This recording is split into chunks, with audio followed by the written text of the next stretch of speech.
My name's Jennifer Larson, and I turned 35 last Tuesday.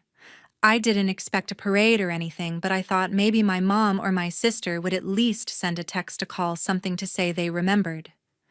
Nothing came. Not a single message, not even one of those group chat emojis that passes for effort these days. The day dragged on: work at the furniture store, a quick coffee run home to a quiet apartment. I went to bed thinking that was it, just another Tuesday. Then, at 6:47 a.m. the next morning, my phone buzzed. I was half asleep, fumbling for it, expecting a spam email or some delivery update. Instead, it was a bank alert. $11,000 charged to your account. Paradise Travel Co. Thank you. I froze, staring at the screen, my thumb hovering over the notification. $11,000. I hadn't booked anything. I hadn't even taken a vacation in 3 years. My heart started pounding as I opened the app, the details loading one by one. Luxury resort package Hawaii. 7 nights all-inclusive with private tours. Booked for 2. I read it again, my stomach twisting. There was only one explanation.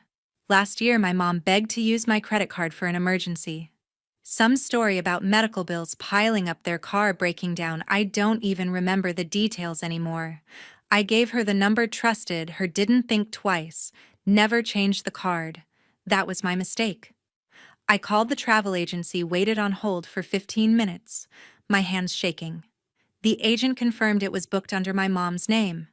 No hesitation, no apology, just her name, tied to a trip I wasn't invited to. I didn't call her.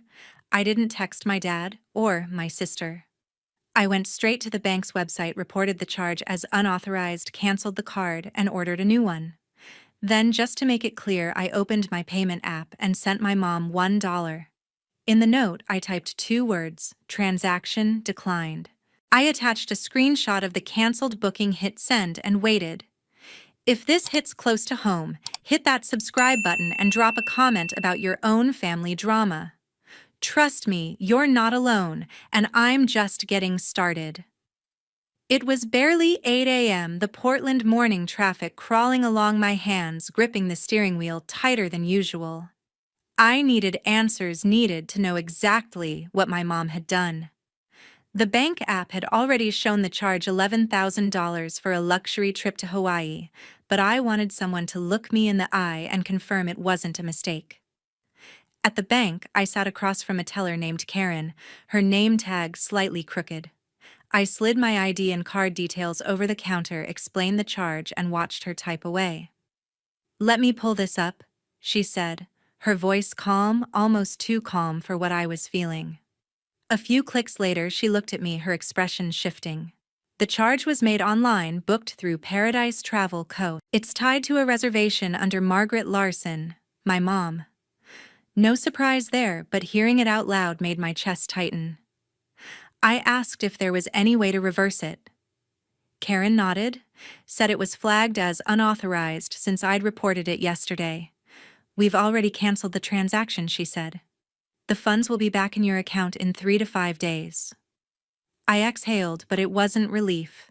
It was anger, sharp and heavy.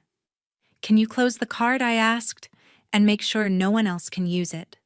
She walked me through the steps, issued a new card, and by 9:15 it was done.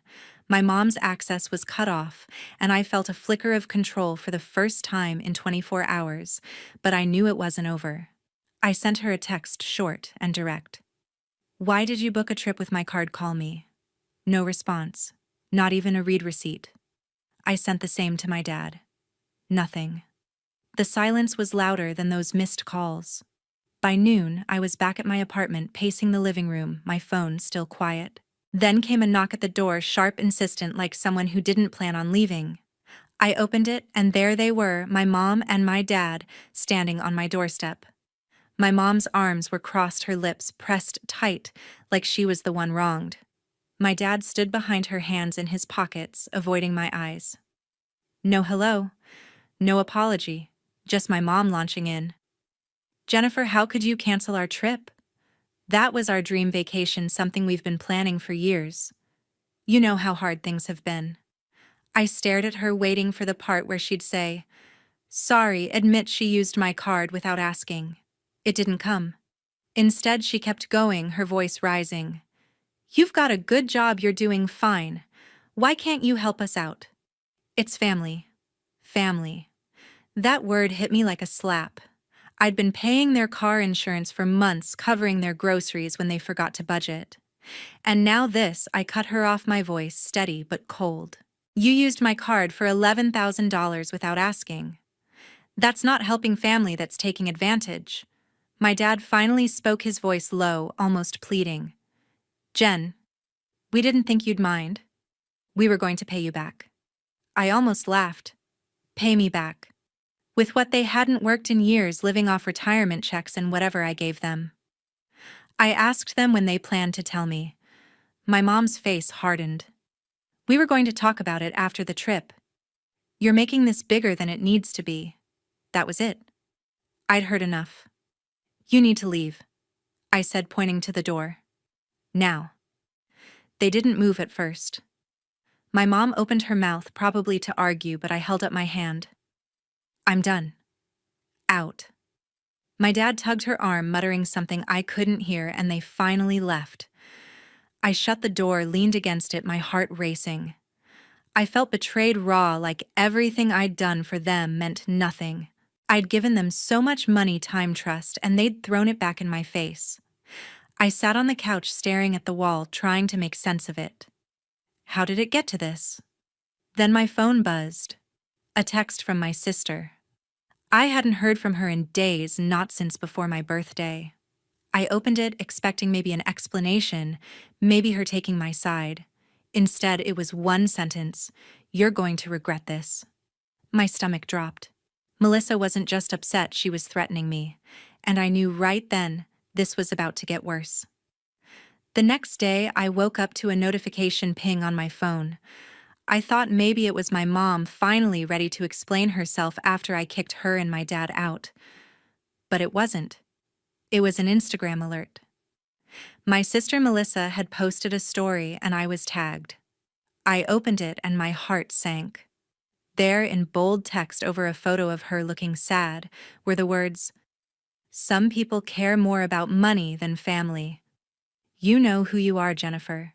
The comments were already piling up, cousins, family, friends, even people I hadn't talked to in years chiming in with, "That's awful," or "How could she?"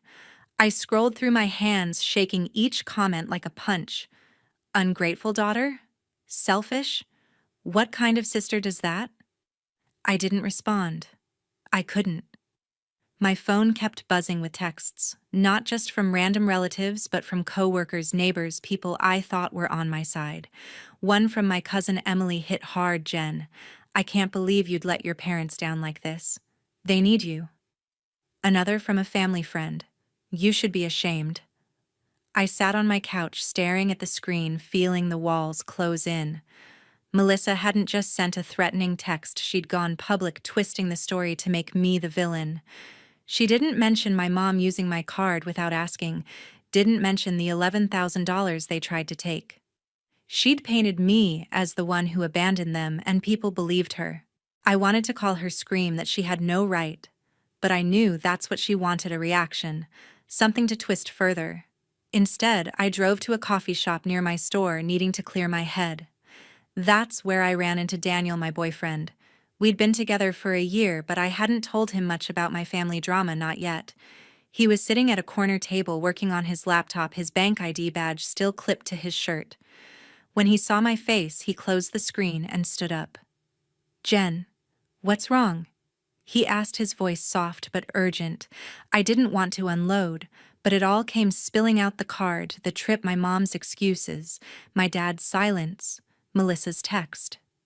Daniel listened, his jaw tightening with every word. When I showed him the Instagram post, he shook his head. "They're manipulating you," he said. "This isn't about family, it's about control. They're mad you stood up for yourself." I'd never thought of it that way. My whole life I'd been the one keeping things together, paying their bills, fixing their messes. But Daniel's words hit me hard. They weren't grateful. They were using me. He leaned forward, his voice steady. "Jen, you need to check everything. If they used your card, what else are they touching? Do you have any shared accounts? My stomach twisted. I'd almost forgotten about the savings account.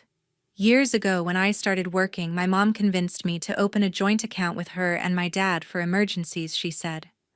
I'd put money in every month thinking it was safe, thinking we were building something together. I hadn't checked it in months, maybe a year. Daniel walked me to my car, his hand on my shoulder. Go to the bank now, he said. Don't wait. I drove straight there, my mind racing. At the bank, I logged into the account on their system, my fingers trembling as the screen loaded. The balance appeared and I felt like I'd been slapped. Most of it was gone. Tens of thousands I'd saved money for a house for my future was nearly wiped out. Recent withdrawals, all to my mom's name, some to Melissa's. No warning, no permission, just gone. I stared at the screen, my throat tight, the teller's voice fading into the background. They hadn't just taken my card, they'd taken everything. The next morning, I couldn't shake the image of that bank screen, my savings nearly gone. I went back to the bank determined to figure out exactly what had happened. The teller pulled up the account history and the details hit me like a brick.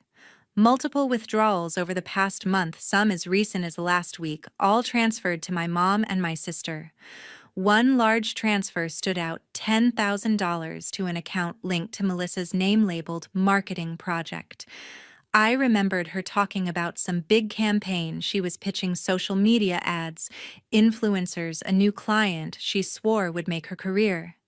She'd never mentioned using my money for it. I asked the teller to trace the withdrawals. She confirmed my mom had initiated most of them using her access to the joint account. My sister's name was on the rest. They hadn't just dipped into the account, they'd drained it, leaving barely enough to cover a month's rent. I felt sick not just because of the money, but because I'd trusted them. Years ago, my mom convinced me to open that account for family emergencies. I'd put in every spare dollar thinking it was for all of us. Now it was funding Melissa's dreams and who knows what for my mom. I told the teller to close the account. Transfer what's left to my personal account. I said, my voice shaking but firm. She nodded, typed quickly, and within minutes the joint account was gone. I felt a weight lift, but it wasn't enough. I knew my parents' house, the one they'd lived in since I was a kid, was tied to a mortgage I'd co-signed years ago when their credit wasn't good enough. I'd been young, naive, thinking it was my duty. Now I saw it for what it was, another way they'd tied me to their problems. I called my lawyer, a guy I'd met through work, and asked how to remove my name from the loan. He said it would take paperwork and proof of their financial misconduct, but it was possible. I told him to start the process no matter how long it took. That afternoon I was at my desk sorting through furniture orders when my phone rang. It was Melissa. I didn't want to answer, but I needed to hear her try to justify this. What do you want? I said, keeping my voice steady. She didn't waste time. You closed the account. Are you serious, Jennifer? That money was for my project, the one that could have set me up for life. You're ruining everything. Her voice was sharp, accusing, like I'd stolen from her. I almost laughed. That was my money, Melissa. Mine. You and Mom took it without asking. What did you expect? She didn't back down. You don't get it. Mom needed that money too. She's been struggling, and you're too selfish to care. You're breaking this family apart.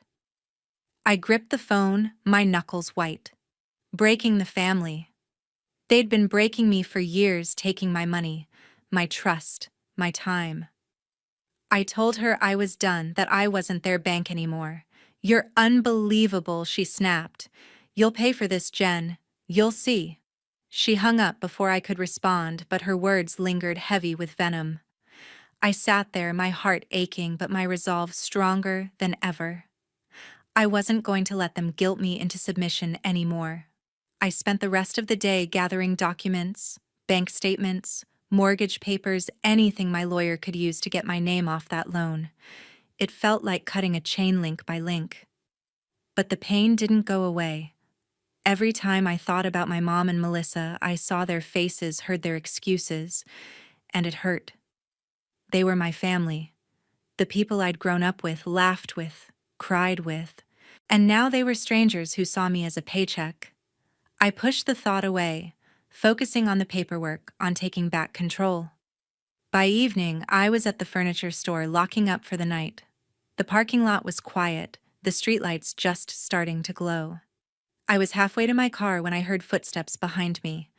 I turned, and there they were, my mom and my dad standing in front of the store, their faces lit by the neon sign. My mom's eyes were narrow, her arms crossed. My dad looked tired, but he didn't say a word. I froze my keys in my hand, knowing this wasn't going to be a conversation, it was going to be a fight. My mom stepped forward, her voice sharp, cutting through the evening air. "Jennifer, you've gone too far," she said, her arms still crossed, her eyes locked on mine. "Taking your name off our house loan. Do you know what that does to us?" My dad stayed silent, his hands in his pockets, but his presence felt heavy, like he was backing her up without saying a word. Before I could respond, another car pulled up. Melissa stepped out, her face a mix of anger and smugness, like she'd planned this ambush. I gripped my keys, my pulse racing. "What do you want?" I asked, looking between them. My mom didn't hesitate. "You need to put your name back on that loan, Jennifer, and open that savings account again. We're family, you can't just abandon us." Melissa chimed in, her voice dripping with sarcasm. "Yeah, Jen, real nice. You're leaving us homeless over some money you don't even need." I couldn't believe what I was hearing. Homeless. They'd taken tens of thousands from me, used my card for a luxury trip, and now I was the bad guy. I took a step forward, my voice steady but burning. "You took my savings without asking. You used my card for a trip I wasn't invited to, and now you're here demanding more. I'm done." My mom's face twisted. "If you don't fix this, we'll sue you," she said. "You signed that loan, you're responsible." Melissa nodded, crossing her arms. "You think you can just walk away? We'll make sure everyone knows what kind of daughter you are." My dad finally spoke, his voice low. "Jen, just do the right thing. For us." I felt the anger boil over, years of their demands flashing through my mind, every bill I paid, every emergency I covered, every time I put their needs above mine. I wasn't going to let them bully me anymore. "You want to sue me?" I said, my voice loud enough for a passing employee to glance over. "Go ahead. I've got proof of everything you've done." I turned and walked to my car, their voices following me, shouting about family and loyalty. I didn't look back. That night, I sat at my apartment, my laptop open. Melissa's Instagram post was still up, racking up comments from people who didn't know the truth. I'd stayed silent too long, letting them control the narrative. Not anymore. I opened my own Instagram, took a deep breath, and started typing. I posted screenshots, bank records showing the withdrawals from my savings, the canceled travel charge emails from my lawyer about the loan. I kept it simple. This is what my family did. They took my money, lied about me, and now they're threatening to sue. I'm done being their bank. I hit post, my hands shaking, but my heart lighter than it had been in weeks. By morning, my phone was buzzing again, not with hate, but with support. Friends from work, old classmates, even strangers had seen my post. Comments flooded in. "That's awful, Jen, you don't deserve this. Your family's out of line. Stay strong." Someone shared it to a local Portland group and it spread. People started tagging Melissa, calling her out. Her post, once full of sympathy, now had replies like, "You stole from your sister and shame on you."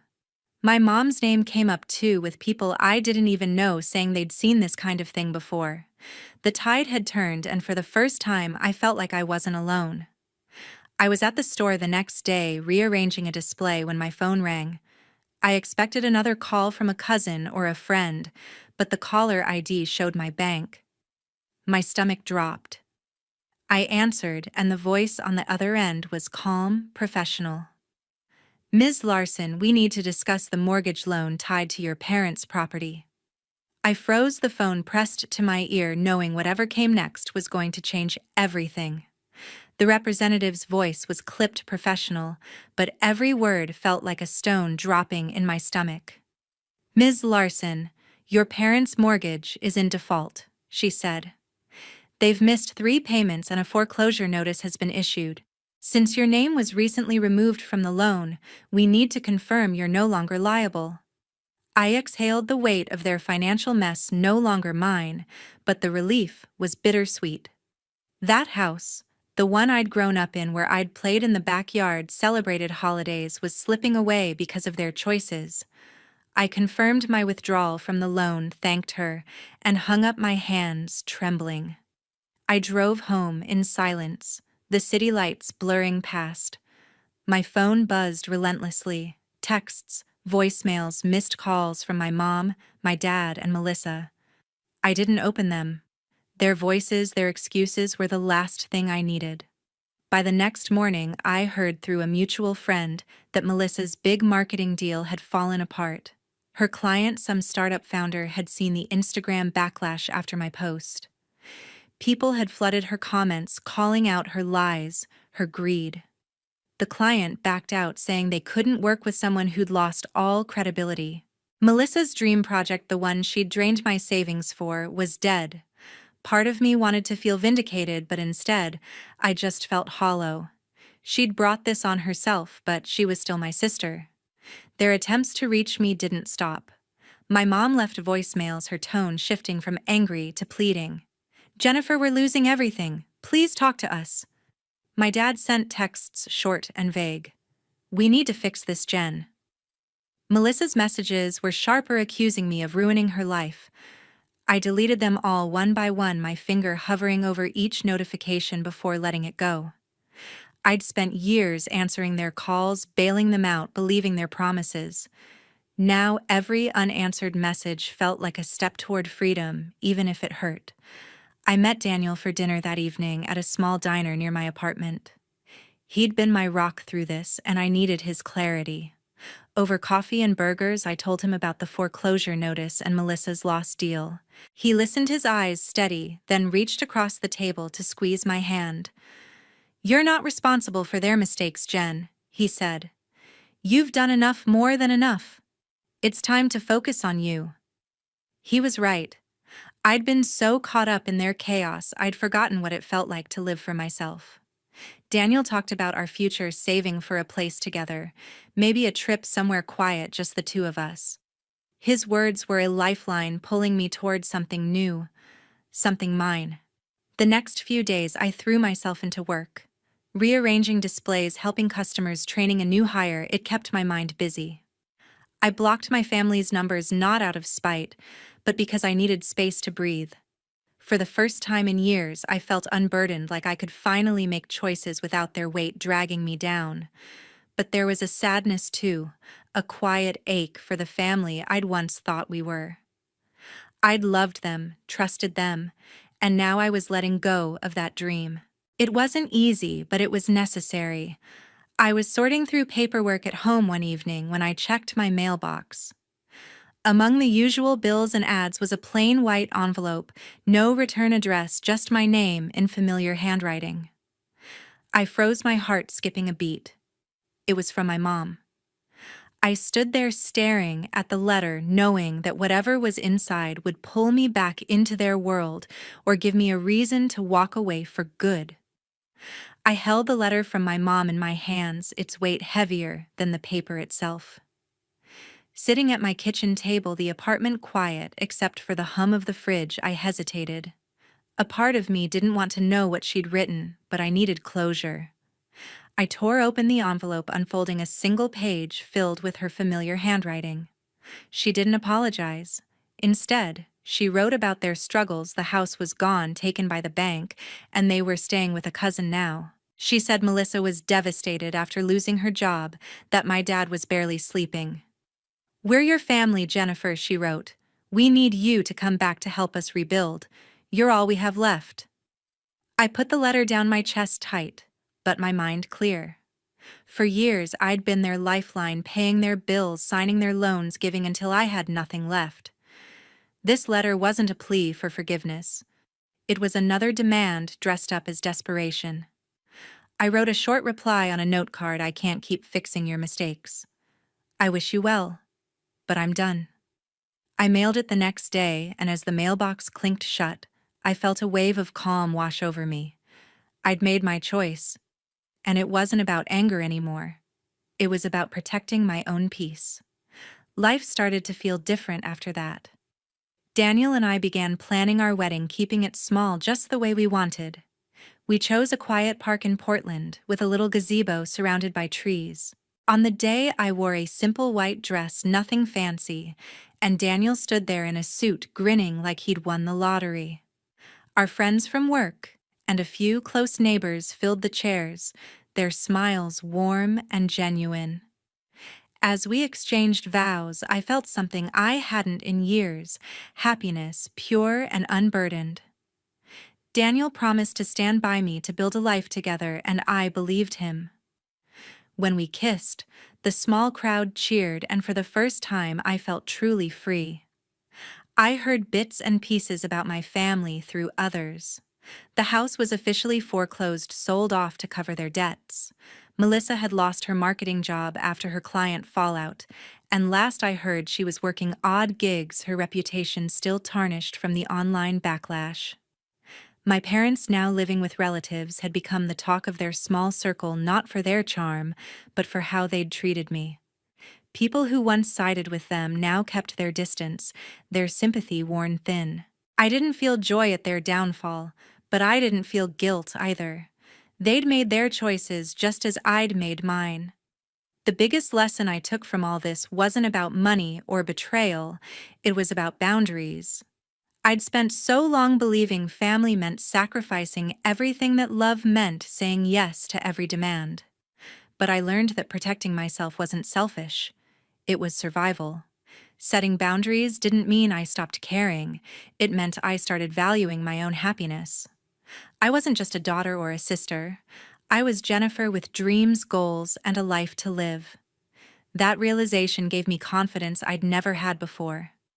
Now Daniel and I are building something new.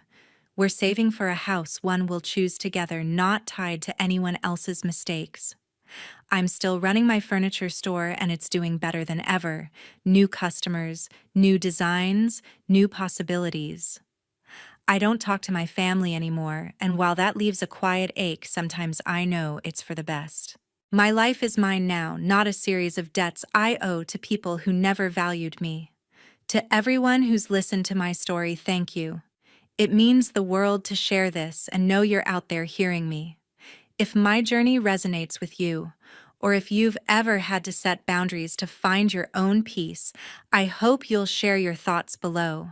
And if you want to hear more stories like this, please hit that subscribe button. It keeps this channel going. And I'm so grateful for every one of you.